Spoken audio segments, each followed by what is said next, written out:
Adventures in Life, Genesis chapter 9, KJV.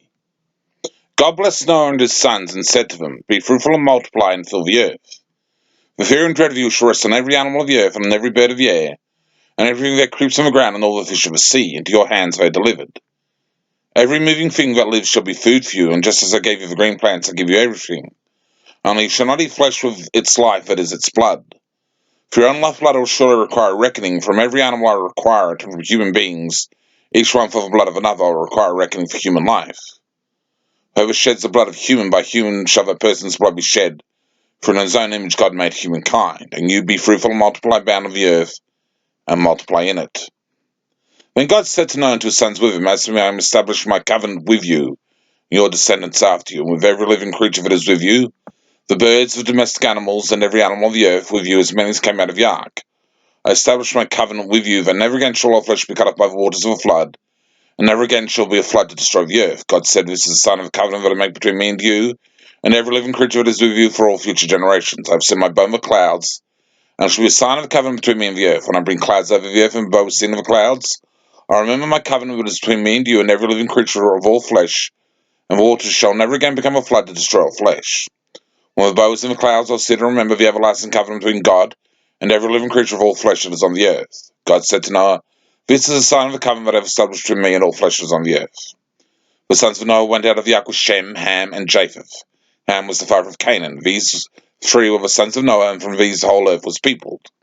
Noah, a man of a soul, was the first to plant a vineyard. He drank some of the wine and became drunk, and he lay uncovered in his tent. And Ham, the father of Canaan, saw the nakedness of his father, and told his two brothers outside. When Shem and Japheth took a garment, laid it on both his shoulders, and walked backward and covered the nakedness of their father, the faces were turned away, and they did not see their father's nakedness. When Noah woke from his wine and knew what his youngest son had done to him, he said, Cursed be Canaan, lowest of slaves shall he be to his brothers. And he also said, Blessed by the Lord my God be Shem, and let Canaan be a slave. May God make space for Japheth, and let him live in the tents of Shem, and let Canaan be a slave. After the flood, Noah lived 350 years, all the days of Noah 950 years, and he died. Okay. Alright.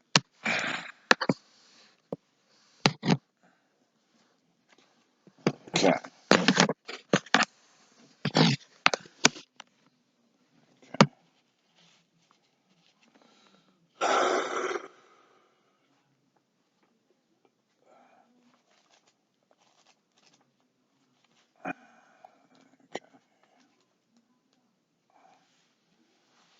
Wizards and Warriors, Chapter 9. Name, Johann Merrill Comedo, Prince of Estar. Occupation, Ruler of Estar. Status, Class Enemy of the Common People. Hobbies, Preservation of traditional royal prerogatives by way of rape, torture, looting, arson, sundry repression of peasants, incarceration without charge or trial, etc., etc. Description, not quite the man his father was. Johann Merrill Comedo, Prince of Estar. Okay. Now the watermelon with Squirrel Dalydius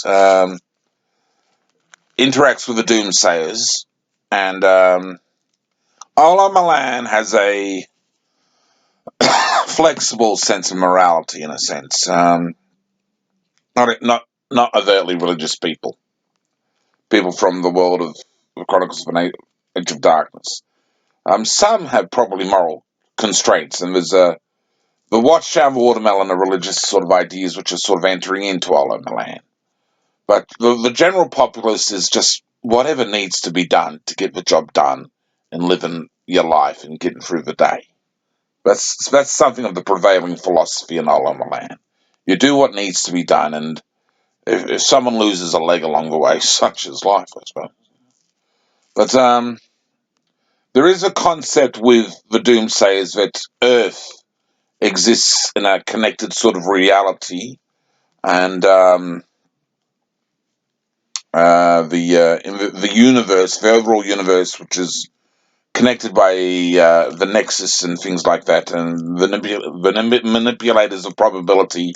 What was the name again? I can't remember exactly, but there were powers, the architects or something, or whatever, who manipulate probability, and